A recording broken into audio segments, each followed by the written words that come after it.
Good evening, everyone. My name is Fran Sisco, and I am your moderator tonight. I am so happy to have such a phenomenal group of performers and storytellers and song people and others here with us tonight. And before we get started, I'd like to introduce you to Rebecca Lovett, who's the Assistant Director of the Episcopal Actors Guild, who's sponsoring the event. And thank you all at the Episcopal Actors Guild. Rebecca, you want to say a few things? Sure. Thank you, Fran, and thank you for bringing this event to us. Again, my name is Rebecca. I'm the Assistant Director of the Episcopal Actors Guild. The Guild has been around for almost 100 years. We were founded in 1923. We are a non-sectarian 501c3 charity that provides emergency financial assistance to actors, singers, and dancers in the New York City metro who are in need. That means we can help with rent, we can help you with utilities, medical bills, we have a food pantry. We also have a lot of great events like this one. So if you're interested in learning more about the Guild, please check out our website. That's actorsguild.org. And we will, hi Kelly. Actorsguild.org, and you can learn all about us, whether you're interested in becoming a member or if you are interested in getting some assistance. So without further ado, I'm going to turn it back over to you, Fran. Everybody enjoy. Have a great show. Thank you very much, Rebecca. And so, as you know, the name of the show is Judging People Unfairly, and our main topics tonight are about fairness, inclusiveness, and being kind to one another. So kindness and fairness are the two main ones. And we're doing that through song and storytelling and acting. You're gonna see 18 different segments. Very fast paced. Please hold your questions till the end. There's a Q&A segment that will start around 10 to 8, and we're going to end the show at 8:15. We're going to kick off the show with an upbeat parody called All Kinds of People, and it was recorded, and it has in it myself and my daughter Kelly, who you just got a sneak preview of. Hello. So we're going to go to that. Videos are turned off, I guess? Yes, videos are off, Kelly, and you're going to stay off and mute yourself. Okay, we're going to go right into the recording.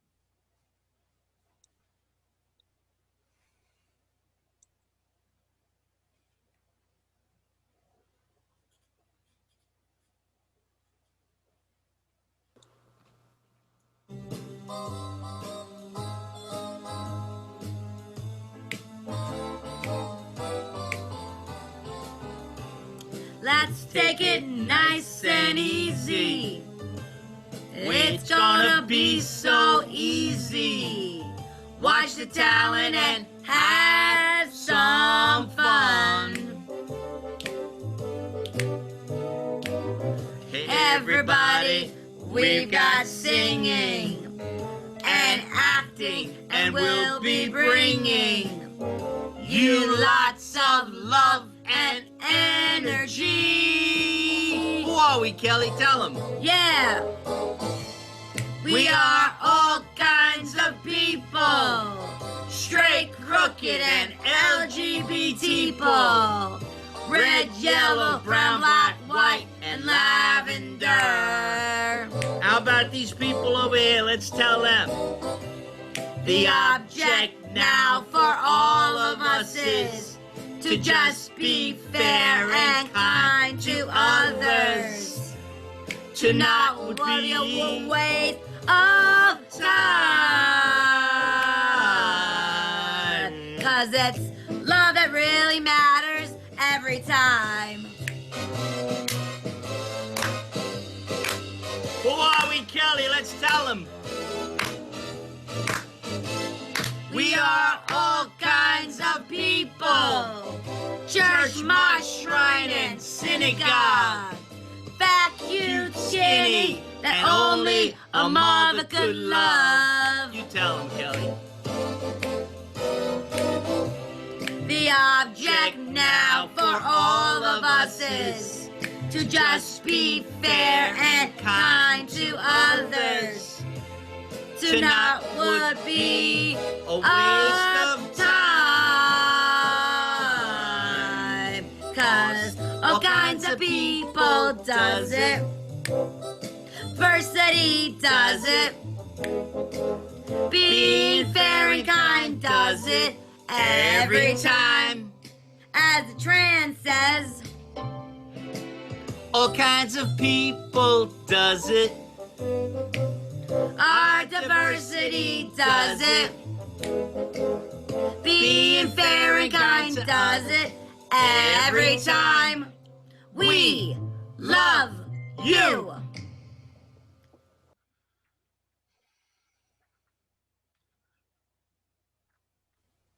So we like that song, right? Okay, all kinds of people. And fair and kind does it all the time. Our next item up is a prayer. And it's a prayer to judge people more fairly. And leading off the prayer is Reverend Canon Elizabeth Geitz. We're going to see more of you and more of Reverend Patt Kauffman in the Q&A at the end. But let's go on with the prayer. There are about 10 people participating in this prayer. Thank you. The following is a prayer to judge people more fairly. Dear Lord, as we look into our hearts for more kindness, understanding, generosity, and hope, in order to find any racism that still lurks within us, as a dangerous growth, please guide us, Lord, on how we can pull it out by its roots, so its spread is avoided or at least reduced. And Lord, while we are digging and ridding ourselves of the slimy monster of racism, we ask that you guide us, Lord, on finding other ways that judgmentalism abides in us. And then show us how to pull it out of us because it shares with racism. A similar hatred against people just because of their differences, whether it is sexuality, gender expression, age, ability, intelligence, level of success, physical appearance, status, job, career, creativity, talent, energy level, height, weight, or the thousands of other ways we are different from one another.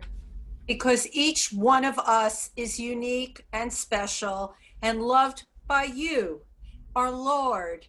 And through this enlightened understanding, may we grow in our love of you, of ourselves, of each other, toward greater peace, love, harmony, and unity. Let us, Lord, let us pray. Thank you.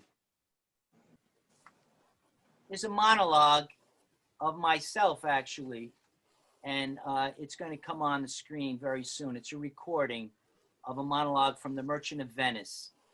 It's known as the He Hath Disgraced Me by Shylock, who is answering Antonio about why he should seek revenge because wrong had been done against him. And he's explaining why he should be vengeful.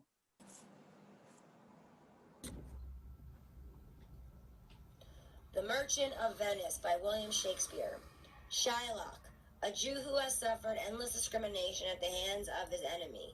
Antonio asks why he should not be allowed to exact his revenge now that he has been given the chance. He hath disgraced me and hindered me $500,000. He laughed at my losses and mocked at my gains. He scorned my nation and he thwarted my bargains, cooled my friends, and he heated my enemies. And what's his reason? I'm a Jew. Hath not a Jew eyes? Hath not a Jew hands and organs, dimensions, senses, affections? passions, fed with the same food, hurt with the same weapons, subject to the same means, warmed and cooled by the same winter and summer as a Christian is? If you prick us, do we not bleed? And if you tickle us, do we not laugh? And if you poison us, do we not die? And if you wrong us, shall we not revenge? If we are like you in the rest, we are like you in that. If a Jew wrong a Christian, what is his humility? Revenge. And if a Christian wrong a Jew, what should his sufferance be by Christian example? Why, revenge. The villainy you teach me I will execute, and it shall go hard. But I will better the instruction.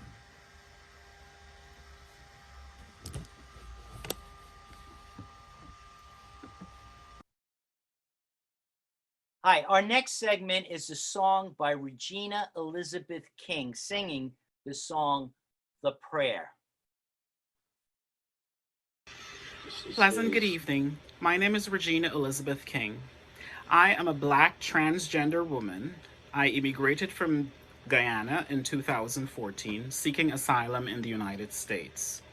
As a Black trans woman, I know what it is like to be treated differently or to be seen as different.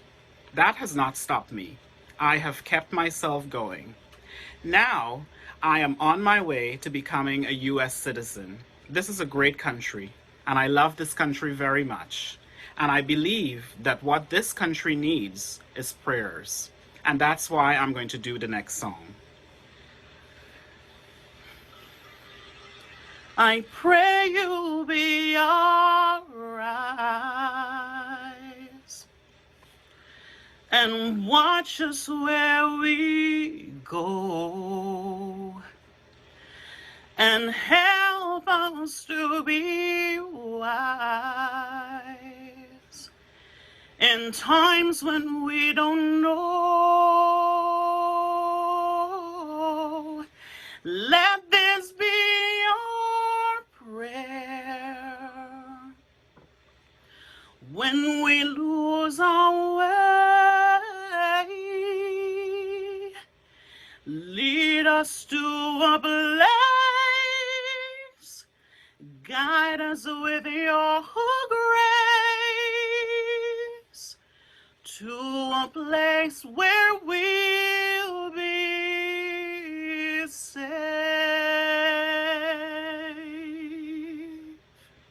Thank you, and may God bless you all.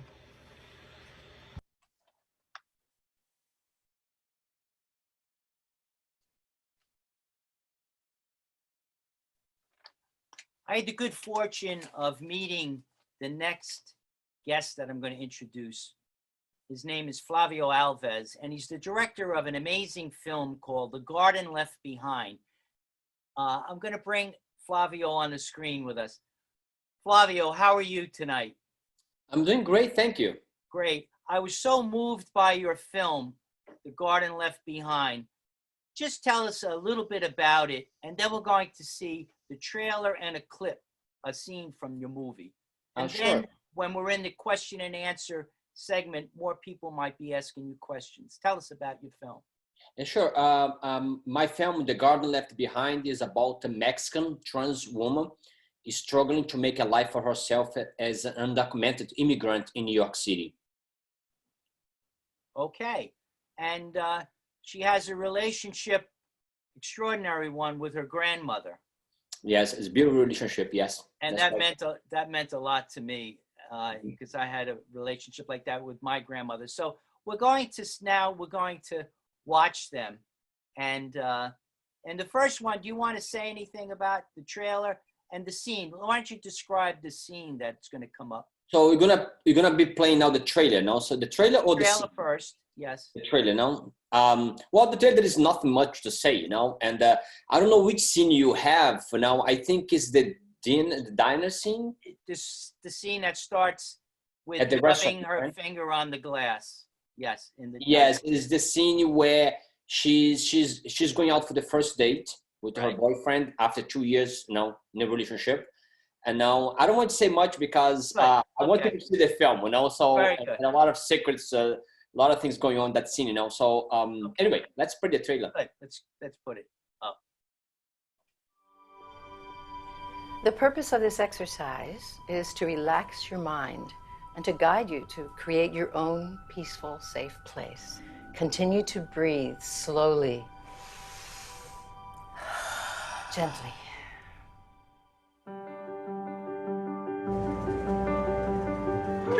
Why are you here, Tina? Are you happy? Everyone's life is complicated. It is time to retake our seats at the table of society. It is time that we take to the streets and demand our rights. Are there issues in your life that might complicate the transition process? Get yourself some therapy, get whatever body parts you want. Antonio no me dice nada. Oh, you look so nervous. Don't worry. You'll be fine. No sé por qué quiere hacerlo. Why can't he see me? I see you. And you're beautiful. I don't even know why I'm doing this. Hey, baby girl, you need a ride? We'll take care of you. I'm able to confirm that you have gender dysphoria.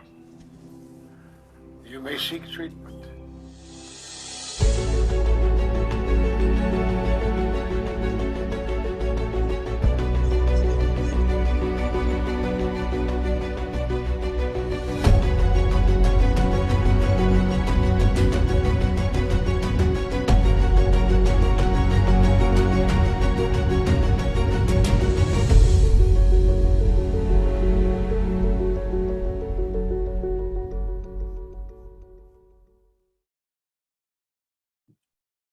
Flavio will be joining us in the Q&A section. Flavio, your movie is so outstanding. I've seen it twice, and I've seen clips many times. The response from everyone that has seen it is just amazing. Okay, thank you. Thank you. So let me ask you this one thing. You didn't have a trans person in your life, but you were able to make such a authentic, meaningful film without that. How did you do that? Well, it's just like all my films, The Garden Left Behind is about marginalized communities, and so it's just why I was doing the research, and I get involved with the trans community, and they helped me to navigate their world, and beautiful. That's how I got it done. No? Beautifully. No, thank you. Fantastic. All right, we'll talk to you later.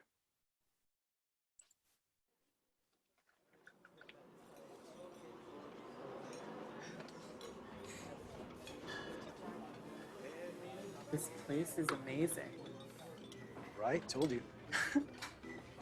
It's about time you took me out. What do you mean? I mean, this is a big step for you. I still don't know what you mean.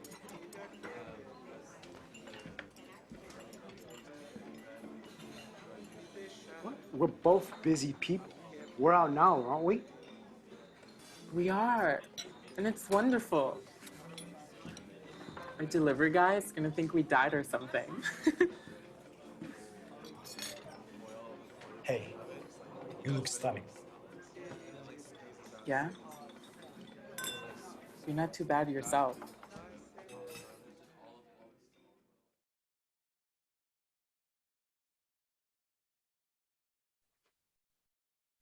Highly recommend the movie. Now, highly recommended. Flavio, we're going to talk to you a little bit later. Okay, our next segment that's coming up is a clip from Nina Simone singing Black Glass Blues. And many of you may not realize, but she was a big artist back in the 60s against the discrimination and racism at that time. And there's so many parallels to today. So she took the lyrics by her good friend Langston Hughes. She set it to music, and here we have Nina Simone at the piano, just a little piece.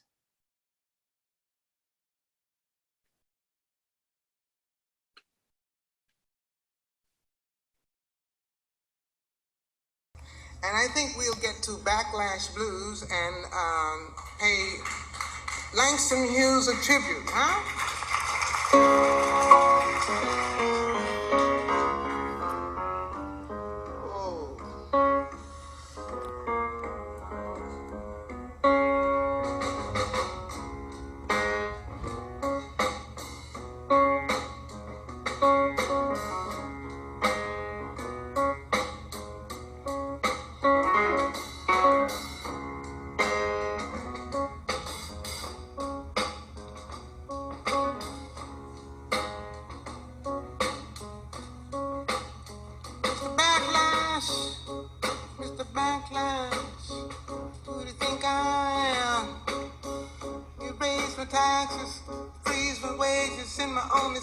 Son of Vietnam. You see what happened there? You give me second-class houses, second-class schools. You know all colored people in this country got to be second-class fools. And it's true now. That's the truth now. It's the truth now. Hey, but I got something on you. I know how to leave you in the blues. Hey, when I try to find a job, to get a little cash, all you're gonna hand me is your 2-cent backlash. But the world's big, big and bright and round, black and round, full of other folks like me who are black, beige, and brown. I'm Backlash and Kissinger. I'm gonna leave you, and you already got 'em. The blues.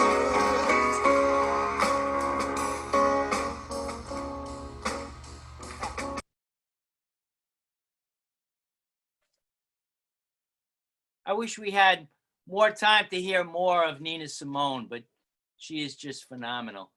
And the lyrics, you know,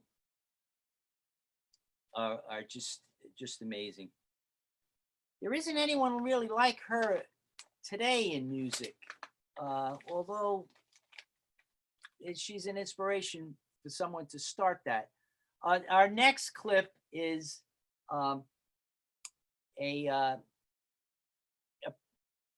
about the Dribble March for Justice that was in New Rochelle a couple of months ago, that Aaron Williams, who is not with us tonight for me to show his wonderful face and talk with him a little while, but he is on a video with me, my interview of him, and then you're going to see some video clips of the march itself and how profound a simple thing like walking down a street in a main city dribbling basketballs was.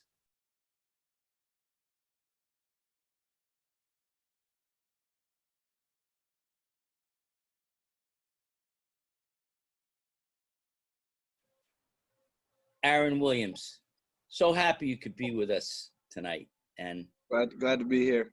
I want to give some context. I met you a few weeks ago for a Black Lives Matter march, Dribble for Justice, it was called?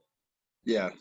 Where about 70 people walked down the main road, some of the main roads in New Rochelle, New York, and you put that event together, and I was very impressed by what you said and how much I got engaged in such a short period of time. So tell me more about that day. Pretty much with everything going on in the world, this Black Lives Matters movement, pretty much I wanted to do something with our young people. My Passport to Manhood group from the Boys and Girls Club. Through this COVID, we've been, pretty much still in communication and having like little Zoom meetings or just talking through text. Just trying to make sure the guys are staying active and like I said, I have 7 core principles, and you know, I just want to make sure they were still following those and being active in life and just making great decisions. So we decided to do the Dribble for Justice walk, which was really led by our youth. Like I said, we wanted our youth to voices to be heard, and like I said, we're dribbling the basketballs and going down the street, marching and chanting. We were definitely heard by the city of New York. No. Yeah, you were heard by the city of New Rochelle, and I heard it loud and clear too, because the sound of the basketball hitting that pavement was, I think I actually cried during part of that march. It really affected me quite deeply. And then we stopped and sat on the steps of took some photos on the steps of the police department. And I was so impressed by the peaceful nature of it all, and by their looking up to you as a leader. Justice. Now. Justice. Now. Police department. And court. Let's get a picture on the steps. Yeah, right. Everybody. Say his name! Amore Flowers! Say his name! Amore Flowers! Say his name! Amore Flowers! Say his name! Amore Flowers! Hands up! Don't shoot! Hands up! Don't shoot! See them gunshots on his back. Hands up! Don't shoot! Hands up! Don't shoot! Hands up! Don't shoot! Hands up! Don't shoot! Hands up! Don't shoot! What do we want? Justice! When do we want it? Now! What do we want? Justice! When do we want it? Now, you mentioned the program, Passport. Is it Passport for? Yeah. Passport to Manhood. To Manhood. Wow. And then what are these 7 principles? Do you know? I mean, could you say some of them anyway? I say all 7 of them, which I got to practice what I preach. I make the kids know them by heart, and I test them daily if they come through. And if they don't know them, I make them do push-ups for each one they don't know. Give them to us nice and slow. All right, so the first one, you have accountability. Next, we have balance. Then we have honesty. We have integrity. We have learning. Then we have respect and responsibility. Those are our 7 principles. Those are great. Those are great principles of living life, right? Well, yeah. Where did they come from? Did they come out of another program, or who developed them? Those principles? No, actually, I just did. It wasn't something that was in the program in the book. It was just something. My life quote for myself is like, happiness is everything. So I wanted the kids to we kind of came up with them together in a way. Wow. I kind of led them to it, but made them really sink into those 7. And then I break it down for them on exactly what they mean, and why there are principles. So these guys can go out and every day when they're faced with any type of challenge, they know. Can you give me an example of a challenge that one of the young men faced, and without naming their name, but how you helped them? Give me just one example. I'll just say balance. Balance is one. I'll give you 2 examples actually, because I love the other one. I balance first because a lot of the kids, they want to play basketball, they want to have fun, so they don't know how to.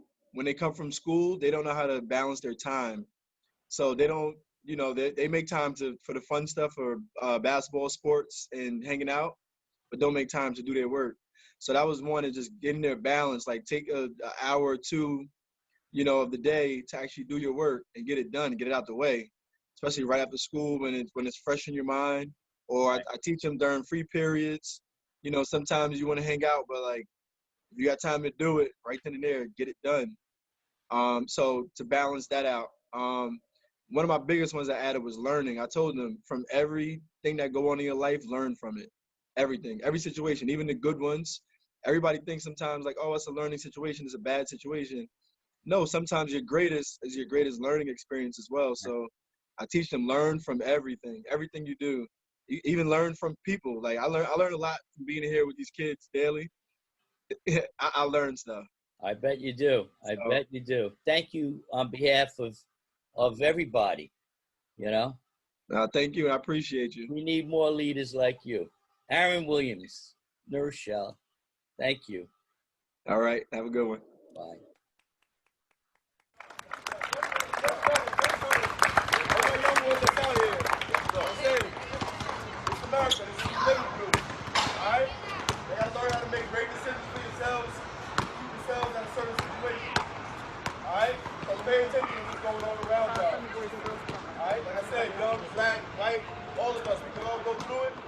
the end of the day, that young black ones, it's even harder for us. All right? It's even harder for y'all. Know that. So we gotta be better every day. Be better every day. Be great every day. All right? Pick each other up. Don't put each other down. Keep each other up. Keep lifting each other up.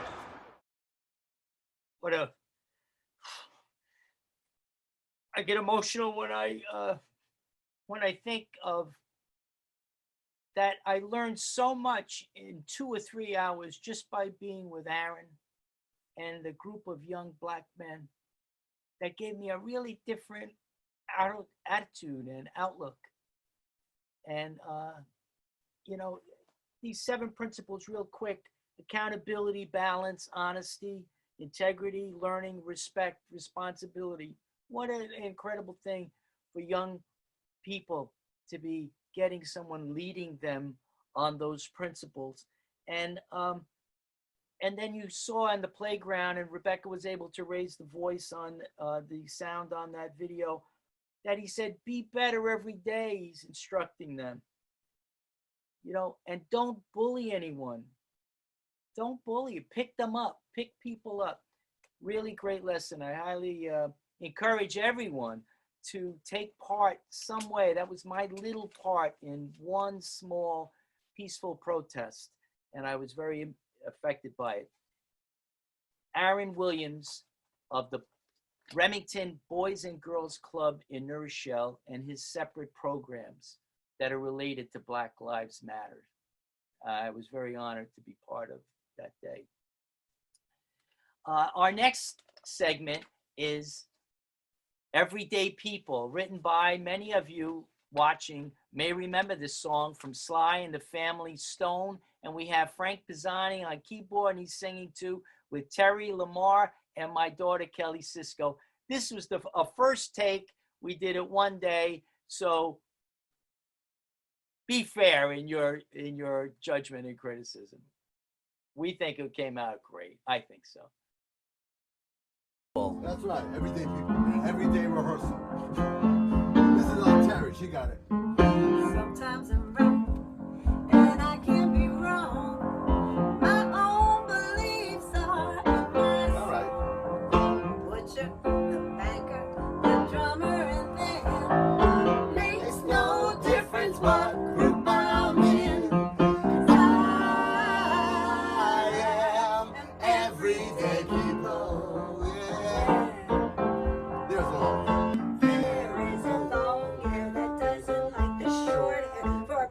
Such a rich one that will not help the poor one. Different strokes for different folks, and so on and so on and Scooby-Dooby-Doo. Ooh, sha-sha, we got to live together. I got this. Neither are you. We are the same, Lord, whatever we do.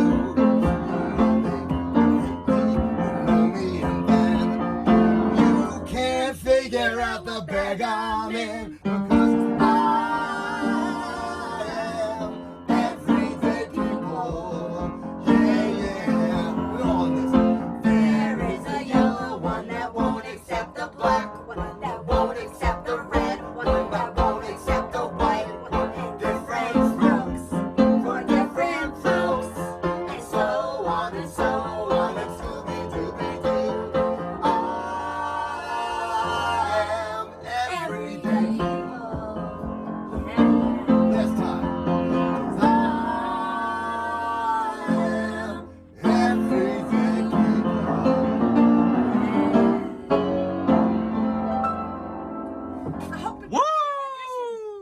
Thank you. Thank you. That's the best we can do. And it was very, very good, I might add. You know, we've been getting some comments coming in, and I want to share just a couple of them. Bob Ost mentioned in a chat comment that there's a member of the Theater for Resources Unlimited is working on a musical involving Nina Simone. So we'll look forward to that. That is really good. And there have been so many comments from Bob and from others about how they liked the songs or how they liked the, some of the other things that they've seen. And there's been comments, including about Aaron Williams just now. I think it was Bob who wrote, Aaron is a bright light shining. He really is. And there are so many bright lights out there for all of us to discover. Laura Fay added, so beautiful, those 7 principles are golden. Well, very nice comments coming in. All right, so, and don't forget to add some of your own. You could do that in the chat, I think, or in the Q&A section, rather, on the bottom of your screen as you're watching. Okay, our next clip is really the first story, and this one is from Gene DiNapoli and inspired by his nephew, who caused Gene to think differently.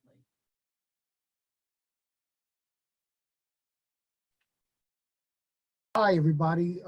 My name is Gene DiNapoli, and this is my own personal experience on judging people unfairly. Even though I've been an entertainer for many years and dealt with all kinds of people, I'd be stupid to say I didn't judge people fairly when it came to gay and lesbian and LGBT until it happened in my own family, and I realized my nephew was gay and a drag performer. And then I realized that all the feelings I had was just stupidity on my part because I wasn't educated, and realized that everybody just does what they do. You do you and I do me, and we all live in harmony. And the pros outweighed the cons, and the good outweighed the bad, and I wasn't about to give up my nephew because of his choices. And I'm very sorry that it took me so long to grow as a person, but I'm happy it did, which led me to appreciate and accept all other people, not just gay and straight and trans or whatever, but all races, all religions, all backgrounds. So I'm very happy that I was able to grow. I just wish it would have been a lot sooner. And that's my story.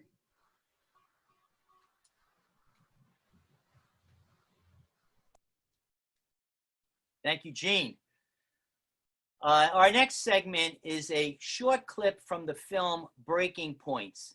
And Brad Forenza is not with us, the director, but I will be able to answer questions in the Q&A about this film if you have any.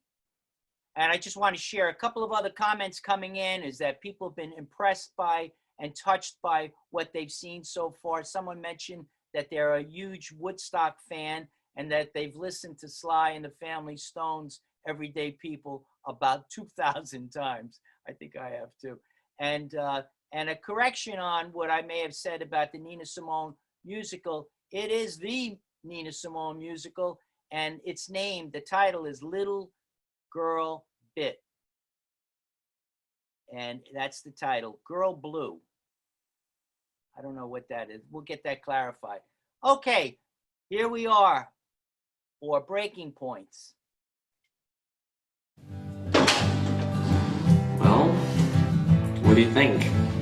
It's perfect. I love it. Let's sign the lease. Let's move in. There is X and there is Y. There are independent and dependent variables affecting every natural trajectory. He jumped into a gorge, you idiot! Stop. Are you listening to yourself? Keep your kids close. Everybody, keep your kids close. Because no one cares. Nobody cares like a mother cares. There's nothing to be sorry about. That's why they call it an accident. Are you sure you want to leave this house? I mean, you just gained your independence and now you're racing away from it. Is suicide a choice? I should have helped. I should have done something. You should have. X and Y, life and death, love and loss, the beginning and the end.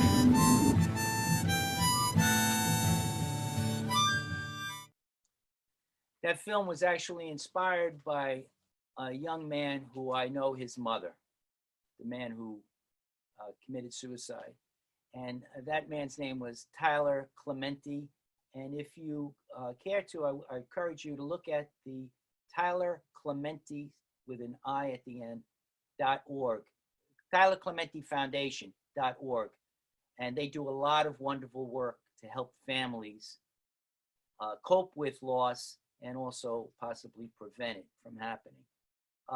Brad couldn't be with us because he's at the Grove Film Festival, hopefully accepting award for a short film and series called The Lady Yang that I had the pleasure to be with him. Okay, so next up is a song, You'll Never Walk Alone, and it's sung by, and we'll bring up that slide, I guess, and then it's sung by Freddie Lando, who's often called the golden voice of the Bronx, and you'll see why.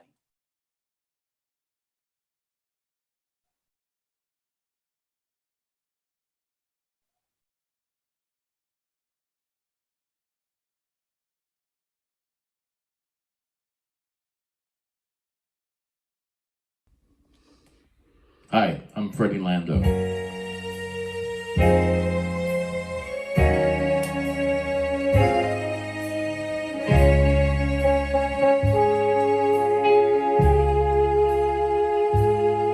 When you walk through a storm, hold your head up high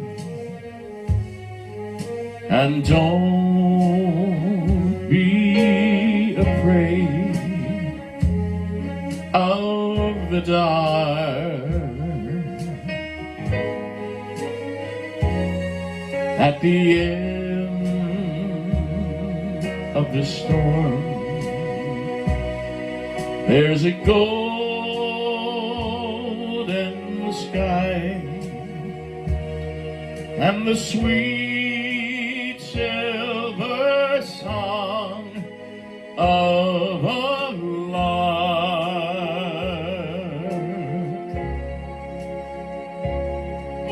Walk on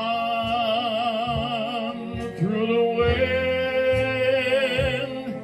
walk on through the rain, though your dreams be tossed and blown.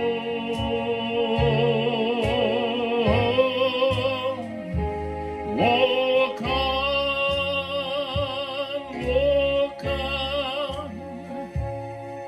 with hope in your heart, and you never walk alone.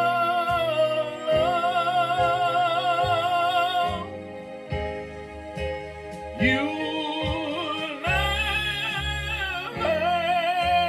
walk alone.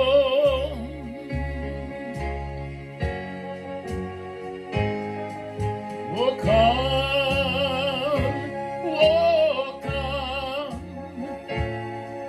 with hope in your heart, and you never walk alone.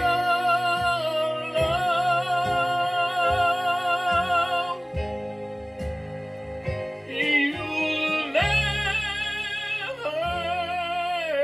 walk alone.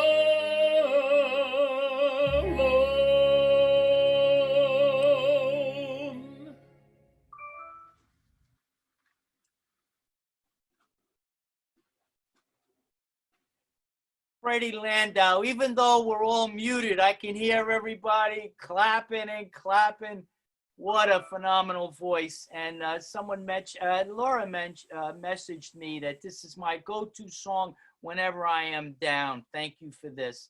And clarification on the name of the Nina Simone musical from Bob. The clarification is that the title is Little Girl Blue. So we all have to look for that. Okay, our next segment is a film clip from a film called Anne Frank Didn't Make It to the Stadium. I had the pleasure of seeing it. The director is here with us tonight by Zoom from Italy, and the director is Cristiano Esposito. And are we side by side in a lot? Yes, we are. Hi, Cristiano. Thank you so much. What time is it where you are now? What time is it? What time? It's about 2 o'clock in the night. Yeah. Thank you so much. You know, your movie really affected me. I want you to, we're going to play it, but I wanted you to comment on, the movie is about anti-Semitism, but what brought you into the movie? Why did you develop the movie? Was there a situation in your life or? About last year, a friend of mine, Loredana, a teacher in the 2nd grade school in Procida, said me she had a plot. Really, it's not a plot, but it's just an idea.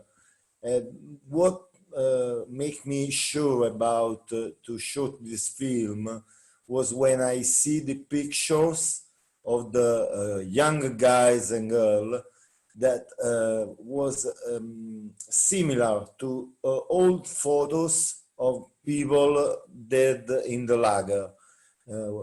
These people was athletes, so I think, lo posso fare, I can do it. Just my first felt was when I think that story can inspire someone. I hope that someone was inspired by this film. So inspired. Very good. Let's go to it. And in the Q&A later on, people will probably be asking you questions about it. Very powerful trailer. Let's go to that.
So powerful, so powerful.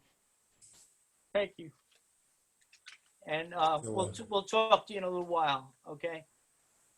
That was an amazing idea that you had of showing it the way you did with the child turning, seeing the Star of David, and showing the photo. And I don't know how you cast it so perfectly. It seemed like there was a match. No, it was casual. So in one class, there was these guys and these girls. So it's incredible. It's like the film calls me. I don't know how to explain it. I don't know how to explain it.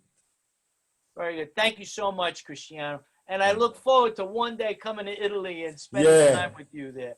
Okay. Come soon, come soon. Come soon, right. Okay, and we'll talk to you later on. All right.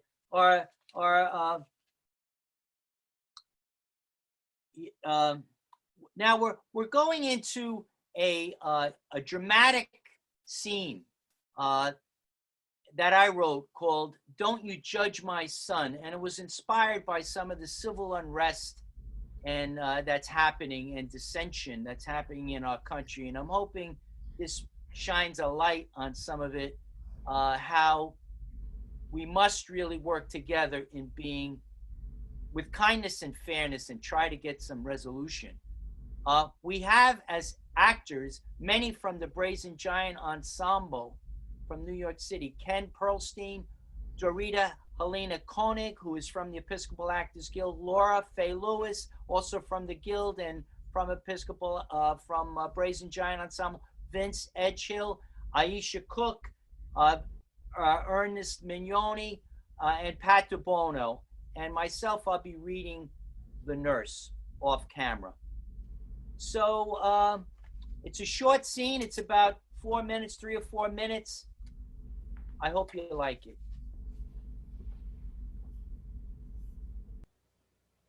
Setting: main police room at the town's police department building. 4 parents and the sergeant pour from the crowded loud lobby area into the large main police room. The police chief, Aaron, is at his desk in the corner of the room. The sergeant, Josette, is upset. She quickly closes the door and the ruckus outside ends. Characters: Aaron, white police chief; Josette, Hispanic sergeant; nurse at the hospital, heard but not seen by audience; Anna Johnston, white mother of a black daughter named Emily; Ike Johnston, black husband of Anna and father of a black daughter named Emily; Susan Semenza, black mother of a white son named Carl; and Johnny Semenza, white husband of Susan and father of a white son named Carl. The scene will start with Ken Perlstein and Josette on the screen. And Pat, stop your video, okay?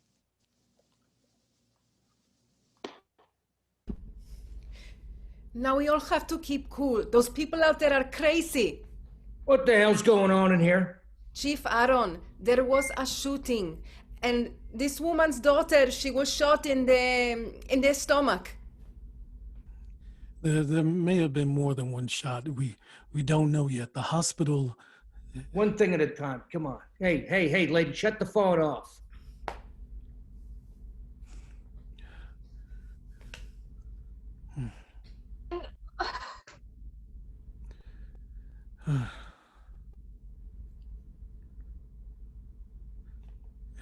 I don't care what it is, lady. I said to shut the phone off. That's the rules. Emily may need something.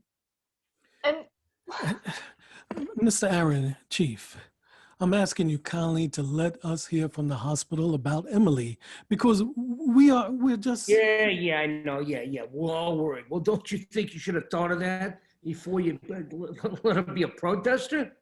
Come on, I mean, just maybe you two, intermarrying is one of the causes of this. Susan, calm down. Calm yourself down. We can't lose it. Not now. Our son Carl is in trouble. He didn't do it. I know he didn't do it. I know he didn't do it. And don't you judge my son. oh my God, Ike, she's the shooter's mother. And that's the father. What is wrong with them? How could they have a son who'd shoot our Emily? Miss Anna, nothing is known for sure yet who did what. Oh. If you want, I can see if there is another room that you can stay in with your husband, and you can call the hospital. Hey, Jose, hey, close it up. Don't make any promises without my help. I'm taking control here. Nobody's going anywhere. Your goddamn son is evil. Being with that maniacal supremacist crowd and shooting my daughter. Chief, please know that we want to see our son. Where is he? He needs a lawyer. And you also have a mixed marriage. He shot our Emily. Why? God Why? Damn! Will you shut off the phone? Yes. Yes, this is Ike Johnson. Wait, let me get my wife.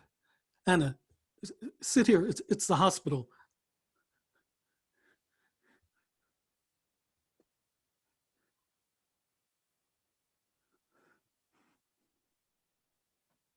Can you hear me? Nurse? What's going on? Talk to us, nurse. Nurse O'Neill, you're breaking up. I'm getting impatient. This is Nurse O'Neill. We Yes. need you to come. We need you and your husband to come to the hospital right away. Okay. What's happened to Emily? You must tell me. Miss Johnson, your daughter was in the ICU, but she didn't make it. I'm very sorry.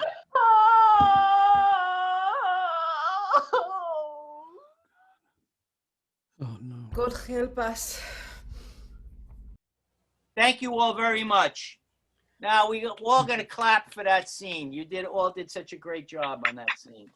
Our next story is a story that we've recorded, but Wendy Stewart is here to tell it live. It's a true story. And it's also about judging people unfairly or fairly. Wendy, join us. I'm here. I'm unmuted. Hi, everybody. I'm Wendy Stewart, and my story is called Preconceived Notions on the Midnight Train to Mumbai. I found myself in a very strange place in India, a city called Varanasi, where they burn bodies at the funeral pyres and float them down the Ganges. A religious place, but a strange place, almost like Alice going down the rabbit hole. It was around midnight when my husband, daughter, and I thought we really needed to leave there. We were going to look for a train, and we found a midnight train where we bought first-class tickets. We get to the platform, and there we are, waiting for the train to arrive, and every kind of unsavory character was eyeing up myself and my daughter. I was very, very uneasy. I've been to some very funky parts of the world, but I have to say this particular platform really made my heart race. The train pulls up and we get on the train. I felt a moment of relief. First class tickets in hand, we headed right to our tiny little berth. Inside, there were 4 little beds, 2 bunk beds, 2 beds on the bottom. My daughter, of course, grabbed the top bunk. I threw our things on the other bunk. My husband and I had the bottom ones. There was no toilet in the little tiny room, but you know what? When you're traveling in a place like that, sometimes you just don't even care. You say to yourself, I'll go to the bathroom in the middle of the night. It'll be fine, right? All of a sudden, there's a little knock on the door, and the door opens, and there's a couple standing there. A man dressed in a very beautiful suit, and a wife very, very traditionally dressed, her face covered, and she had a cane and a boot on her foot. And the man says, excuse me, we will be sharing this berth with you tonight. And I said, oh, no, that's impossible. We have first class tickets. And he laughed. And in the Queen's English, he said to me, oh, madam, you are in India. First class means nothing. So to my surprise, all of a sudden there were 5 people in a tiny, tiny little room that only held 4. The wife with the bad foot took the bottom bunk. My daughter scurried up to the top bunk. I stood there thinking, oh my God, there's 5 of us. I'm in a room with strangers from a totally different culture. Me, who's the coolest person in the world, who's been everywhere, right? Now all of a sudden, my faith was being tested. So the man starts talking to my husband, and his English was so beautiful. And he starts to talk and ask us where we're from, and we say New York. He starts to rattle off every 5-star hotel in New York. 5-star hotels in New York, how could he possibly know this? Oh, because we find out he has a huge manufacturing company, and he comes to New York at least 4 times a year. 5 stars, I've only ever been in 3 stars. Then he tells us that they had gone to see a traditional doctor in Varanasi to help heal his wife's foot. Now, what was so amazing to me about this is you have a very modern man and a very traditional woman. And here you are with 3 Americans in there thinking to themselves, where did these people come from? And I had to wonder, they probably felt the same way about us. Yet this man reached past his cultures, his prejudices, anything, and decided to become our friend. We started exchanging numbers. We chatted a little more. We laughed. And then everybody got ready to go to bed. At about 2 o'clock in the morning, my daughter got up to go to the bathroom. Not thinking, I said to her, okay, it's down the hall, just open up the door and go. And with that, the wife, who spoke no English with the broken foot, jumps up out of her bed and goes like this. No, she's saying. What is she so worried about? She says that. And then it dawned on me. They kidnap young girls in places like India. So this woman with a broken foot grabs my daughter by the hand, escorts her down the hall to the bathroom, all right, waits for her to come out and then brings her back. And then we all go to sleep. In the morning, we said our goodbyes. And what did I learn from this? I learned you never judge a book by its cover because it's only the content inside that really matters. Thank you. Thank you so much, Wendy. What an amazing story. Thank you for sharing that with us. Thank you. We're going on to the next segment, okay? And I just want to mention something very quickly. Someone mentioned this, that the music in Cristiano's film, Anne Frank didn't go to the stadium, especially what we heard, was just fantastic. It was just really a beautiful, beautiful music. And maybe we'll talk to him more about that. Okay, so now what we have up is a story, a personal story of mine about my own realizations upon reflection. And let's just go right to that quickly. You know, there I was in my 40s, humming along, thinking I didn't have really much racism in me any longer. It was there when I was a kid, sitting around a dining room table with all my uncles and grandfathers and their friends and stuff, and hearing that constant, mean-spirited slur, Moulignan. I didn't like it, but yet I didn't say anything about it. I just took it in. I thought that's the way it was, and pushed it down deeper as I grew in my college years, my professional life, and my community work and stuff. I thought that was in part of me. But there it was, lingering inside deep, until one day it came out. I was in my mid-40s. My daughter Kelly was about 12 years old. She was in my bedroom, and she said to me, at that time, Dad, can my friend Brittany come with us to the beach? And my immediate judgmental image of Brittany was thin, which was good, white, which was good, athletic, popular, cheerleader type. Good for my daughter Kelly to be friends with. So I said, yeah, sure, she can come. We're going Sunday. It's supposed to be a nice day. 2 days later, she comes in to the house, and she says, oh, good, Brittany's all excited about coming. By the way, here's a photo of her. She hands me this photo, and the photo was of this pudgy-faced black girl, like Nigerian, very, very dark face, and it froze me. I didn't want her to come to the beach. So I just stood there, and I said to her, to Kelly, I said, you know, I think it's supposed to rain. And I just stood there and said that to her. And she saw it in my face. And she saw that racism.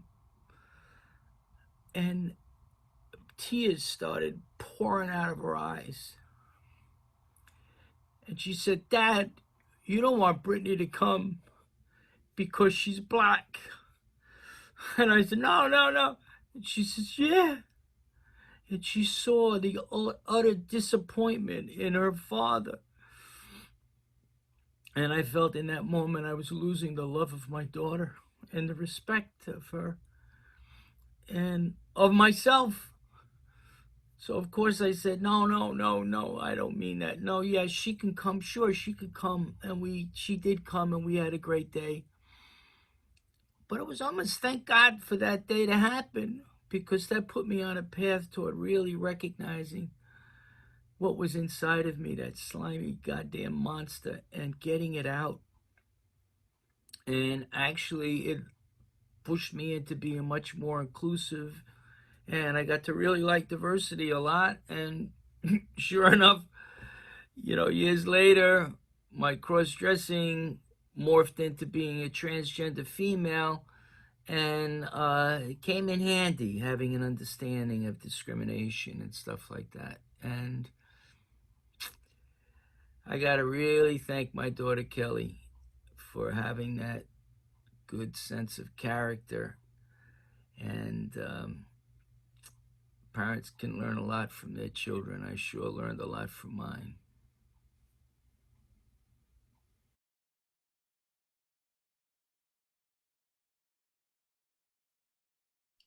And Kelly continues to inspire me with her non-judgmental approach to life. And I still have some of it stuck inside of me, but hopefully doing shows like this and discussions with people help us all to be fairer, to be kinder to one another, to have more social justice. The next segment is a song called Going Home, a spiritual song called Going Home. I'm going to have Joyce Balint come in and introduce it. She's here already. Hi, Joyce. Tell us about the song you're going to be performing on violin and how you came by this song and what it means to you. Okay, well, first of all, most people know me more as the mandolinist with the Metropolitan Opera, which of course, unfortunately, is on hiatus right now. But I'm going to play a song that's an arrangement by Fritz Kreisler of a melody titled Going Home by Chariot. It's the spiritual melody that the Czech composer Anton Dvorak included as the slow movement of his New World Symphony, which he wrote after his tour in America in the 1890s. A little bit of trivia, Dvorak actually conducted an orchestra concert in the Tarrytown Music Hall back in the 1890s when he was here. But the words that we're familiar with this song were actually written in 1926. But the melody is from the slaves from the South who were looking for something better in their next life than what they had at that time. Dvorak fell in love with all the Native American melodies when he visited America. He said, "In the Negro melodies of America, I discover all that is needed for a great and noble school of music." And I think he sums it up, because American music, quite a lot of it is from the Blacks. So this is a beautiful melody, which I have always loved. So I hope you like it.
Joyce Balint, beautiful.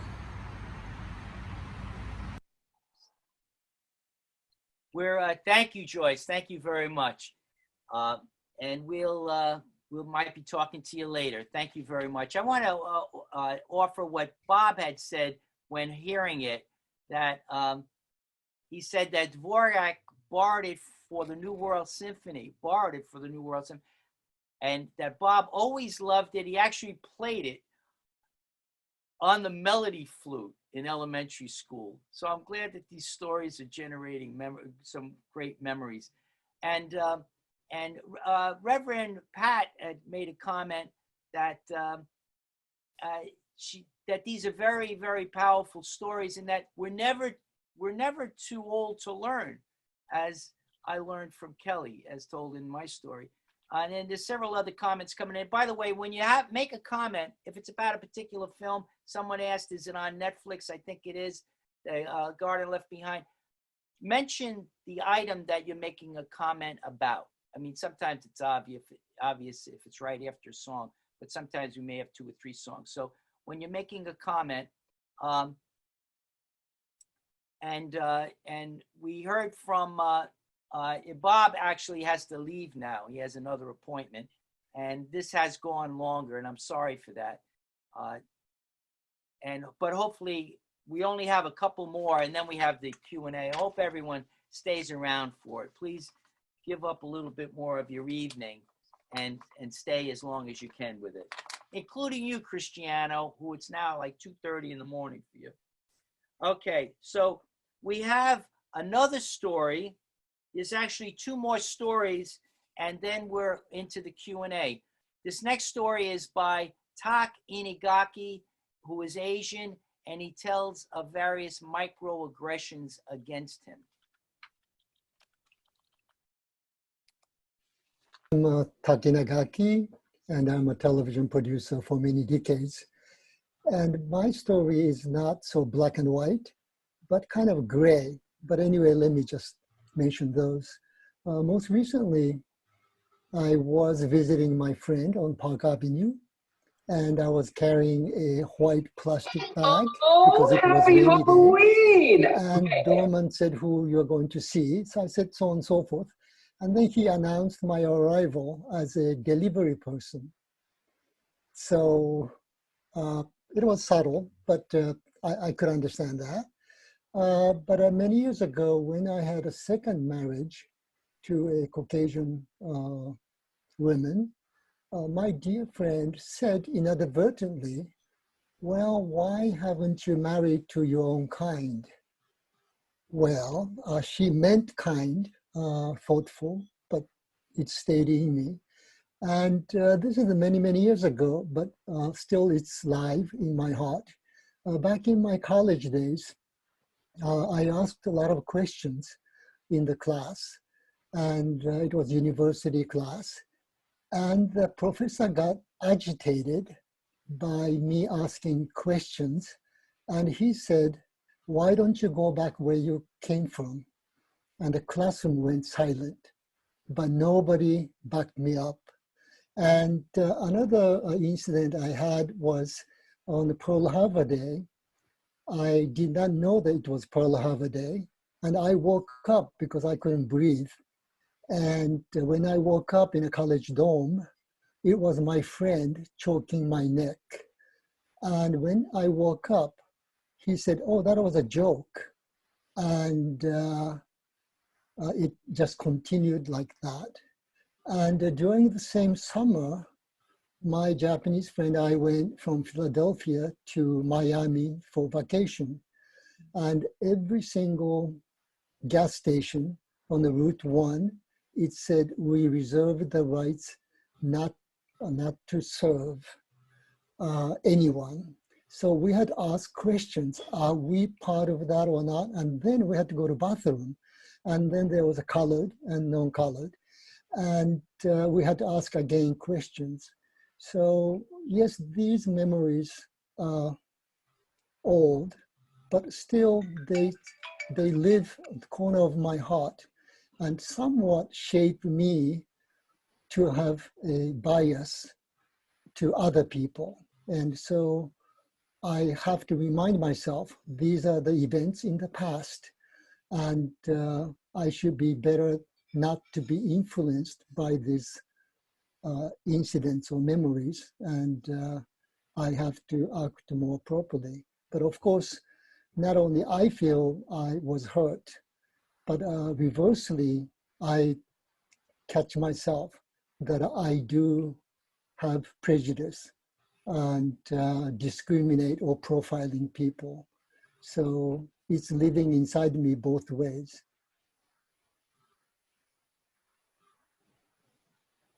Very powerful story, Tak. Thank you for sharing it. So honest. And yes, most of us still have it in us. Kelly brings up an important point in the chat. She says, not sure if any of you know, many people may know the song from the Broadway musical Avenue Q called Everyone is a Little Bit Racist. You know, it's said in jest in that song, but not really. Saying that, and Kelly says, saying that we all can be racist sometimes, and we don't mean to be, and we can get on others for things that they may say sometimes, but we all slip up. And we need to forgive each other or teach each other how to act and behave so we can live in a world with less hurt.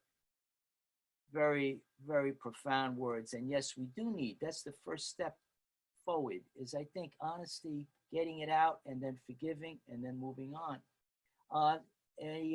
We had Laura's made a comment about how great she had to leave. She said, amazing show and well curated. Fran, thank you again for having me in this, and thanks to Rebecca and Jamie as well as all the other performers. Unfortunately, I had to leave, so she had to leave. There's been many other comments. We share them in the Q&A, and some other people had to leave, and we're running a little bit right before.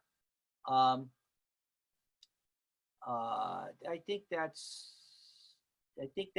Now I want to introduce our Westchester County legislator, the Honorable Damon Marr, who is going to share a story of his own, and it will be the last story of the night, and then we will go directly from there into the Q&A section.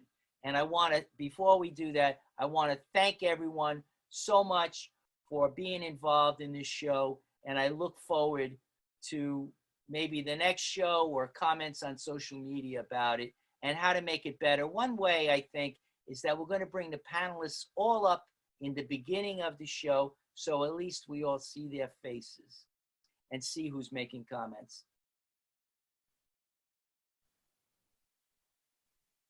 Hi, I'm Westchester County Legislator Damon Marr. I represent Eastchester, Tuckahoe, and about half of New Rochelle. I'm going to tell a story about growing up. I grew up in a town that was pretty close to 100% white. And in my neighborhood, we had a large town park, beautiful park, ball fields, tennis courts, swimming pool, basketball courts, and a full playground. And had a big sign that said town residents only. And I worked there a couple of summers myself. And it happens that there was we were close to the border of a city that had its low-income housing project quite near the park, but within that city and not within the town. And as a worker, 16, 17-year-old kid during the summer, as with everybody there, we were told to keep an eye out for people who were not residents in the town, who weren't allowed in the park. Now, you know, certainly we weren't checking IDs. Kids, of course, didn't walk around with IDs in those days, about 50 years ago. And I didn't know everybody in the town, so how was I supposed to know who was supposed to be there and who wasn't? Well, it was very clear. It was unwritten and even unspoken who we were to challenge. And, you know, that was kids and adults or families who didn't look like us, didn't have the same skin color. And kind of strange. 16, 17-year-old, you could go over to an adult with children and challenge them and, say, you shouldn't be here. And I suppose we just looked at it as, we weren't prejudiced, we're just doing our job. But if you think about it and the effect on those folks of kind of the way we demeaned them and enhanced, I guess the term we use now is white supremacy and subjugation. It was not the right thing to do. And I feel, I wouldn't say guilt, but an obligation every day in my work as a legislator to take the anti-racist lens and assert an agenda in housing, education, employment, health, that will improve things. What I say to people is the first thing we learned in kindergarten is clean up your own mess. White people, we created this mess.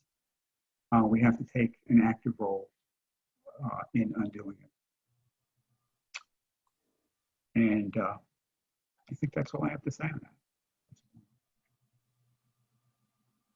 Another powerful story. That ends the performance section of our